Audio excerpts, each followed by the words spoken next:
Hello အားလုံးမင်္ဂလာပါproject planning and scheduling ပေါ့ကျွန်တော်တို့ project တွေကိုစီမံခန့်ခွဲမှုတွေလုပ်တဲ့အခါမှာ project ကိုရေးဆွဲတော့ပေါ့အစီအစဉ်တွေရေးဆွဲတော့ကျွန်တော်တို့ဘယ်လိုပုံစံမျိုးတွေနဲ့အစီအစဉ်တကျရေးဆွဲပါလဲပေါ့ဘယ်လိုပုံစံမျိုးတွေနဲ့အလုပ်လုပ်တာနဲ့ဆိုတာနဲ့ပတ်သက်ပြီးတော့ကျွန်တော်ပြောပြပေးသွားမှာဖြစ်ပါတယ်နော်ပထမဆုံးကျွန်တော်တို့ဒီမှာဆိုလို့ရှိရင် project planning ဆိုတော့ကျွန်တော်တို့project ကိုဘယ်လိုပုံစံမျိုးတွေနဲ့အစီအစဉ်တွေရေးဆွဲလာလဲပေါ့နော်အဲဒီမှာဆိုရင်ကျွန်တော်တို့ကပထမဆုံးဘာလုပ်လဲဆိုတော့ project plan တွေကိုဖန်တီးပေးရတယ် project plan တွေရေးဆွဲပေးရတယ်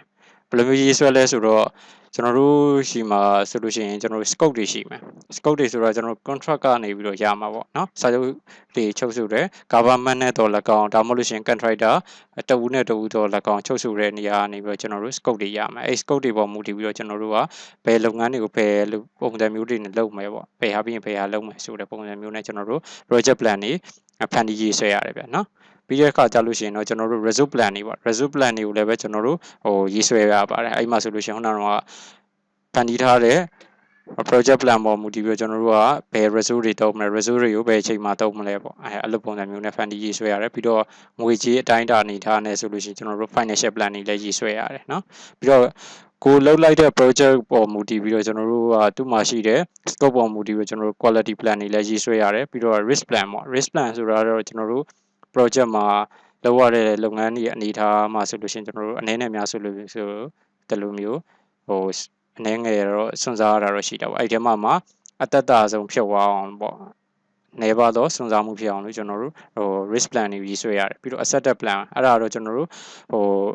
government နဲ့တော့၎င်းဒါမှမဟုတ်ဌာနတစ်ခုနဲ့တစ်ခုတော့၎င်းဘယ်လိုပုံစံမျိုးတွေနဲ့ဘယ်လိုပုံစံ format တွေနဲ့ပေါ့ကျွန်တော်တို့ form ပုံစံတွေနဲ့တစ်ခုနဲ့တစ်ခုလက်ခံမလဲပေါ့အဲ့လိုပုံစံမျိုးတွေနဲ့ကျွန်တော်တို့ asset plan တွေရေးဆွဲတယ်ပြီးတော့ communication plan တွေ communication plan တွေရေးဆွဲတာကကျွန်တော်တို့ကခုနကတော့ပြောလို့ဌာနတစ်ခုနဲ့တစ်ခုချိတ်ဆွဲတဲ့နေရာမှာဘယ်လိုအနေအထားမျိုးနဲ့တွာလာကြမလဲပြီးတော့ထောက်ပံ့တဲ့နေရာမှာလည်းပဲဘယ်လိုပုံစံမျိုးတွေနဲ့ထောက်ပံ့မလဲအဲ့လိုပုံစံမျိုးမှာကျွန်တော်တို့ communication plan တွေရေးဆွဲပြရတယ်เนาะပြီးတော့ကျွန်တော်တို့programming plan တွေ programming plan ဆိုတာကျွန်တော်တို့ကလောက်ရတဲ့လုပ်ငန်းတွေပဲမှာဆိုလို့ရှိရင်ဘယ်ပစ္စည်းတွေကိုဘယ်ချိန်လောက်မှာလိုက်မယ်ပေါ့ပြီးတော့ဘယ်ပစ္စည်းတွေကိုဘယ်လိုပုံစံမျိုးတွေနဲ့တည်ယူမယ်ပြီးတော့ site ထဲကိုဘယ်လိုပို့မယ်ပေါ့အဲ့လိုမျိုးနဲ့ကျွန်တော်တို့အခြေစက်မိပါအောင်ဆိုပြီးတော့ programming plan တွေလည်းရေးဆွဲရတယ်ပြီးတော့supplier တွေနဲ့ပတ်သက်ပြီးတော့ကျွန်တော်တို့က contract တွေချုပ်ဆိုရတာရှိတယ်အဲ့မှာတော့ကျွန်တော်တို့ daily က supplier တို့ပြီးတော့foreign time နိုင်ငံခြားနေမှာတစင်ကျွန်တော်တို့ယူရတဲ့ပစ္စည်းတွေပေါ့ဥပမာအဖြစ်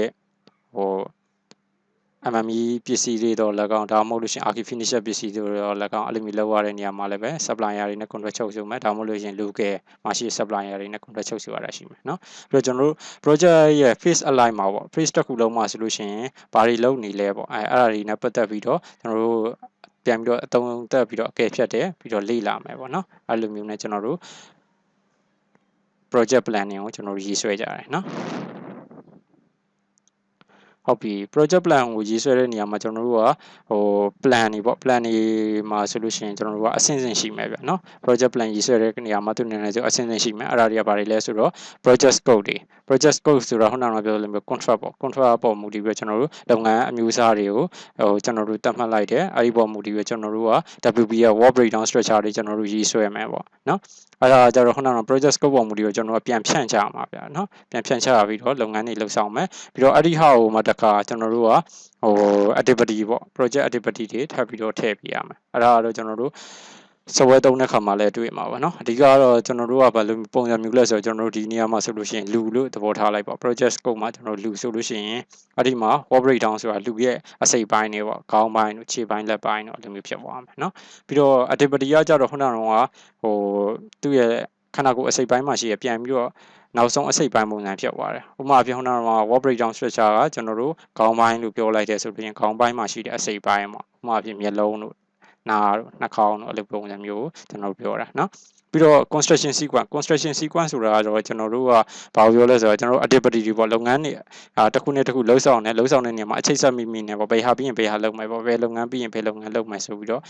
့ကျွန်တော်တို့အချိတ်ဆက်မိနဲ့လှုပ်ဆောင်သွားတာကျွန်တော်တို့ construction sequence တွေအဲ့ဒါတွေလှုပ်ဆောင်သွားမယ်ပြီးတော့ရလာတဲ့ schedule ကကြတော့ဒီအနေထားဆိုလို့ရှိရင် schedule ကတော်တော်လေးအဆင်ပြေနေပြီအဲ့ဒီအနေထားမှာကျွန်တော်တို့ကိုအထက်မှာရှိတဲ့ senior ဟိုတော့၎င်းအထက်လူကြီးဟိုတော့၎င်းကျွန်တော်တို့ကြာပြီးတော့ဒီညနဲ့အဆင်ပြေပြီဆိုရင်ကျွန်တော်တို့ baseline ထိုင်လိုက်မယ်เนาะ contract ဒီအနေထားမှာအဆင်ပြေပါတယ်အဲ့ဒါဆိုလို့ရှိရင်ကျွန်တော်တို့ baseline ထိုင်လိုက်တယ်အဲ့ဒီဟာ master schedule ဖြစ်လာမယ်เนาะဒါဒီ project တစ်ခုလုံးနဲ့ပတ်သက်ပြီးအလုပ်လုပ်မဲ့ schedule ပေါ့အဲ့ဒီမှာတခါကျွန်တော်တို့ schedule ကလက်ရှိအနေထားဆိုလို့ရှိရင်ရေးဆွဲထားတဲ့ schedule ပဲရှိတယ်အဲ့ဒီမှာအသုံးပြုမဲ့ resource တွေထည့်ပေးရမယ်เนาะအဲ့ဒါမှဒီလုပ်ငန်းကအတက်ဝင်မှာပေါ့เนาะအဲ့ဒီအနေထားမှာ resource တွေထည့်မယ်cost တွေပါလာမှာပေါ့အဲ့ဒီထဲမှာပဲเนาะပြီးတော့ဘာထပ်လုပ်ပေးရလဲဆိုတော့ကျွန်တော်တို့က senior management ဟိုတော့လက်ကောင်ကျွန်တော်တို့ရေးဆွဲလာတဲ့ schedule ပေါ့နော် senior management level ဟိုတော့လက်ကောင်ဒါမှမဟုတ်လို့ရှိရင် client ဟိုတော့လက်ကောင်ကျွန်တော်တို့ပြပြီးတော့သူတို့ရှိ approve ပဲယူပေးမယ်နော်ဒါတော့ construction sequence မှာလုပ်တဲ့ကျွန်တော်တို့ planning နဲ့ပတ်သက်ပြီးတော့လုပ်ရတဲ့လုပ်ငန်းအဆင့်ပေါ့နော်ပြီးတော့ကျွန်တော်တို့ကဘာသိရမလဲဆိုတော့ scheduling terminology ကိုသိရမယ်အဲ့ဒါဘာလဲဆိုတော့ကျွန်တော်တို့ကခုနက schedule ရေးဆွဲလိုက်တယ်ရေးဆွဲလာတဲ့ schedule ပိုင်းဆိုင်ရာဝေါ်ဟာရတွေပေါ့အဲ့မှာဆိုလို့ကျွန်တော်တို့ activity ဆိုတဲ့အသုံးအနှုန်းကကြောင့်ကျွန်တော်တို့ Primavera PC မှာသုံးတဲ့အသုံးအနှုန်းလေးဖြစ်ပါတယ်เนาะပြီးတော့ test ဆိုတာကြောင့်ကျွန်တော် Microsoft project မှာသုံးတဲ့အသုံးအနှုန်းပါပဲနှစ်ခုစလုံးကတော့ကျွန်တော်တို့လုပ်ငန်းပေါ့လုပ်ငန်းဆောင်တာအတွက်လှုပ်ဆောင်မှုပေါ့เนาะလှုပ်ဆောင်ချက်ပေါ့အဲ့ဒါကိုပြောတာပါအဲ့မှာဆိုလို့ရှိရင်activity ဆိုတာဘာကိုပြောလဲဆိုတော့ the minimum amount of the work လုပ်ငန်းရဲ့အနည်းဆုံးတော့နောက်ဆုံးပမာဏကိုပြောတာเนาะကျွန်တော်တို့လောက်တိုက်တဲ့ schedule မှာပေါ့နောက်ဆုံး level မှာဖြစ်နေတဲ့ဟာကိုပြောတာပါเนาะminimum amount of the work သူရဲ့အတိတ်ပဲကတော့ minimum amount of the work လို့ပြောမယ်เนาะ activity ရဲ့အတိတ်ပဲပြီးတော့ predecessor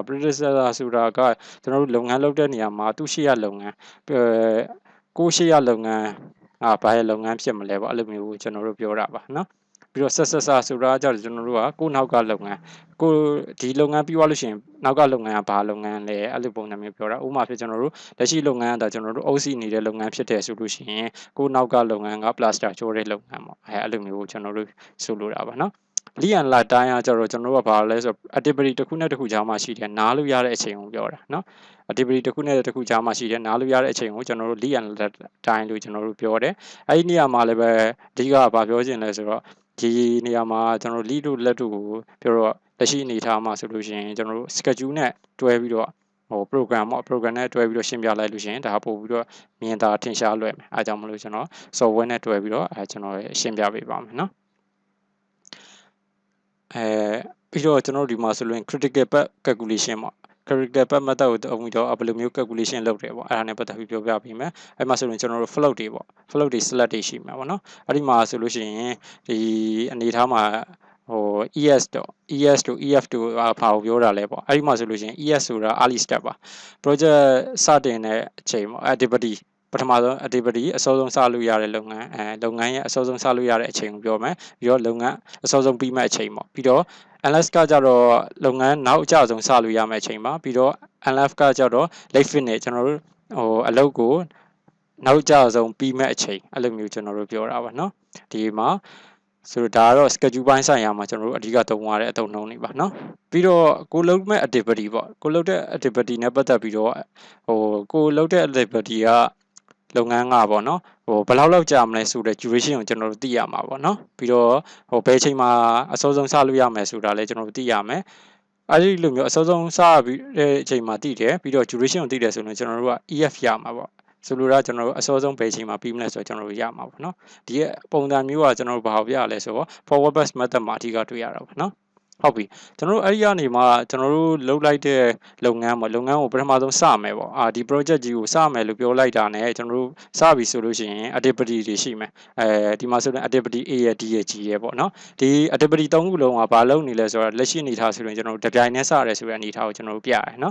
်အဲ့တော့တပြိုင်တည်းစတယ်ဆိုတဲ့အနေထားမှာကျွန်တော်တို့ကြည့်လိုက်တော့ activity A ကသူကဘယ်နှရက်လဲဆို10ရက်ဒီကောင် D ကကြတော့9ရက် G ကကြတော့3ရက်ဖြစ်နေဟုတ်လားအဲ့လိုမျိုးနဲ့ကျွန်တော်တို့လုပ်တယ် activity B ကိုလုပ်ငန်းပေါ့ activity B ရဲ့လုပ်ငန်းကိုလုပ်မယ်ပေါ့လုပ်မယ်ဆိုတော့သူကအစောဆုံးစလို့ရတဲ့အချိန်ကိုပြန်ကြည့်တော့ကျွန်တော်တို့က A နဲ့ D နဲ့ပြီးမှကျွန်တော်တို့ဒီ B ဆိုတဲ့လုပ်ငန်းလုပ်လို့ရမှာ A နဲ့ D နဲ့ပြီးရမယ်ဆိုတော့ကျွန်တော်ပြန်ကြည့်လိုက်တော့ D က9ရက်9ရက်ကြာလို့ရှိရင်သူ့လုပ်ငန်းကပြီးသွားမယ်ဆိုတော့ကျွန်တော် B ကိုစလို့ရမလားဆိုတော့စလို့မရသေးဘူးဘာဖြစ်လို့ဆိုကျွန်တော်တို့က A over စောင့်ရမယ်နော် A over စောင့်ရမယ်ဒီနှစ်ခုလုံးပြီးတော့မှ B ကိုစလို့ရမယ်ဆိုတော့အတွက်ကျွန်တော်တို့ A over စောင့်ရမယ် A က10ရက်ဆိုတဲ့အတွက်ကျွန်တော်တို့က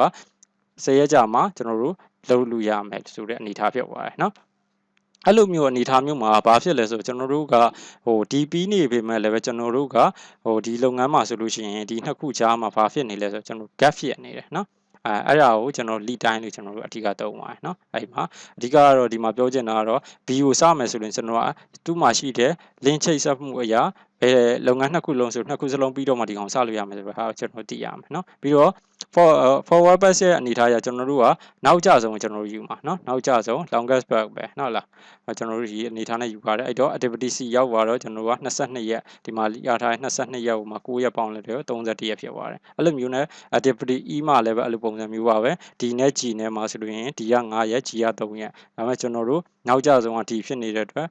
9ရက်ကိုကျွန်တော်တို့ယူလိုက်တယ်ဟုတ်လားပြီးတော့သူ့ရဲ့ကြာချင်း9ရက်နဲ့ပေါင်းလိုက်တော့12ရက်အဲ့လိုမျိုးနဲ့အချိန်မှာ18ရက်ဖြစ်သွားတယ်13ရက်ဖြစ်သွားတယ်အဲ့လိုမျိုးကြည့်လိုက်တော့ကျွန်တော်တို့မှာလမ်းကြောင်းတွေရှိတယ်เนาะသူဒီ project ကြီးတစ်ခုလုံးပြီးမို့ဆိုလို့ရှိရင်လမ်းကြောင်းကအဓိကဘယ်နှကြောင်းဖြစ်သွားလဲဆို3ကြောင်းဖြစ်လာတယ်เนาะလမ်းကြောင်း3ကြောင်းမှာကျွန်တော်တို့ကြည့်လိုက်တော့နောက်ကျဆုံးကဘယ်လမ်းကြောင်းလဲဆိုတော့ဒီဘက်မှာစီပါတဲ့လမ်းကြောင်းကနောက်ကျဆုံးလမ်းကြောင်းဖြစ်နေပါတယ်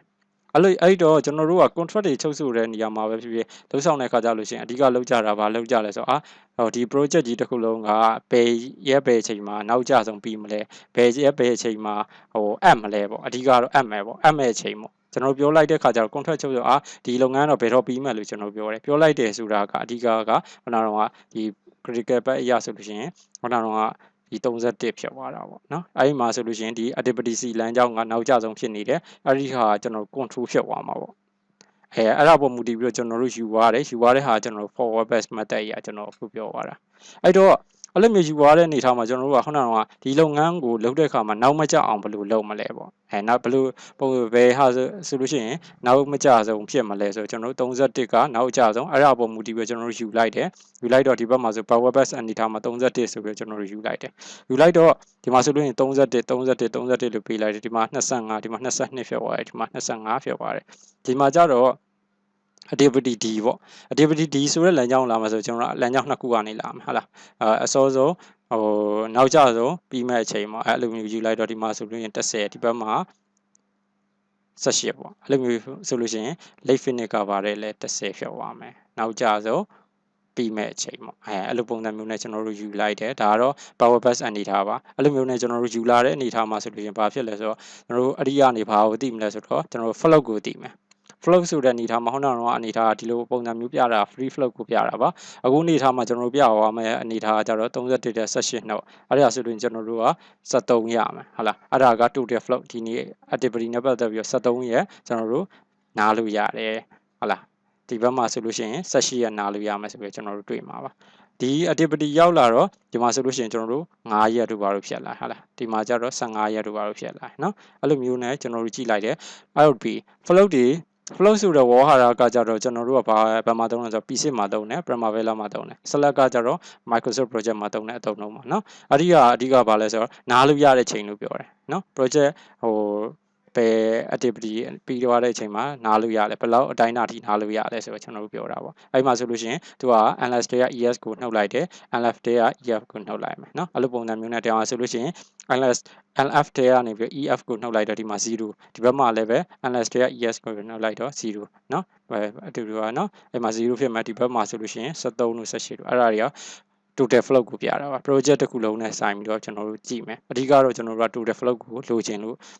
backward pass ကိုကျွန်တော်တို့တွက်ထုတ်တာပါเนาะအဲ့မှာဆိုလို့ရင် float 0ဆိုတာ critical ကိုပြတယ်เนาะဘယ် activity တွေကအဓိက critical ဖြစ်နေလဲဆိုတော့ကျွန်တော်တို့သိချင်တဲ့အတွက်အားတွေလိုက်ကြည့်လိုက်တော့ဒီဘက်မှာ A ရယ် B ရယ် C ရယ်ဆိုတဲ့ activity တွေကကျွန်တော်တို့ critical တွေဖြစ်နေပါတယ်အဲ့လမ်းကြောင်းက project စနေပြီးတော့ဆုံးမယ်ဆိုရင်အဲ့လမ်းကြောင်းတစ်ခုလုံးက critical ဖြစ်နေတယ်လမ်းကြောင်းဖြစ်တယ်အားကြောင့်မလို့ကျွန်တော်တို့က critical path ကဘာလဲဆိုလို့ရှိရင် activity A ရယ် B ရယ် C ရယ်ပါเนาะ ပြီးတော့ဒီမှာဆိုလို့ရှိရင်ခုနကတော့ပြောသလိုမျိုး critical path မှာဆိုလို့ရှိရင်ကျွန်တော်တို့ longer path က forward path အနေထားကိုပြရမယ်shorter path ကကြဘယ်မှာယူတာလဲဆိုကျွန်တော်တို့ backward path အနေထားမှာယူတာပါ diagram ဆိုတာခုနကတော့ကြည့်လိုက်တဲ့ network diagram လေးကိုပြောတာပါအဲ့မှာ logic ကစီကနေပါလာပါပြီးတော့ forward path backward path တွေလည်းပါလာနော် late step late finish လည်းပါလာတယ်ဟုတ်ပြီခုနကတော့အနေထားမှာ free flow လို့ total flow တို့လည်းကျွန်တော်ပြောပြပေးပါပါတယ်เนาะပြီးတော့ milestone တို့ key date တို့ဆိုတာကကြဘာကိုပြောလဲဆိုကျွန်တော်တို့အရေးပါတဲ့နေ့ရက်တွေအရေးပါတဲ့အဖြစ်အပျက်တွေကိုကျွန်တော်တို့ပြောတာပေါ့အဲ့ဒါတွေက0 duration မှာဥပမာအဖြစ်ကျွန်တော်တို့ project စတင်တဲ့နေ့ပေါ့အဲ့ဒါမျိုးဆိုလို့ရှိရင်ကျွန်တော်တို့အနေထားအရဆို significant day ပါเนาะ significant event ပြီးတော့ project ပြီးဆုံးမဲ့နေတယ် project complete date တို့အဲ့လိုပုံစံမျိုးပြအဲ့ဒါတွေက duration အဖြစ်0ပါเนาะသူတို့ duration မယူပါဘူး duration 0လို့ပဲထားပါတယ်ပြီးတော့ bar chart တွေ bar chart လို့ပြောတာကျွန်တော်တို့ကအဓိကဘာကိုပြောလဲဆိုကျွန်တော် timeline schedule တွေရေးဆွဲတဲ့အခါမှာမျက်စိထဲမှာမြင်သာလွယ်အောင်ပြတဲ့schedule ချက်ကိုပြတာပါเนาะအဲ့ဒီလိုမျိုးပြတဲ့အခါမှာ bar chart ကမြင်သာလွယ်တယ်เนาะအဲ့လိုမျိုးအကြောင်းမလို့ကျွန်တော်တို့ bar chart ကိုသုံးပါတယ်တနည်းအားဖြင့်ကျွန်တော်တို့အဲ့ဒီဟာကိုပဲ gan chart လို့ခေါ်ကြပါသေးတယ် Henry Gan ဆိုတဲ့ပုဂ္ဂိုလ်ကပထမဆုံးတွေ့ရှိခဲ့တာမလို့သူ့ကွန်ပျူတာအနေနဲ့ကျွန်တော်တို့ gan chart လို့လည်းသုံးပါတယ် bar chart နဲ့ gan chart အတူတူပါပဲเนาะနောက်ပိုင်းကျလို့ရှိရင်ကျွန်တော် activity relationship နဲ့ chart ပတ်သက်ပြီးတော့ကျွန်တော်ပြောပြပေးပါမယ်เนาะ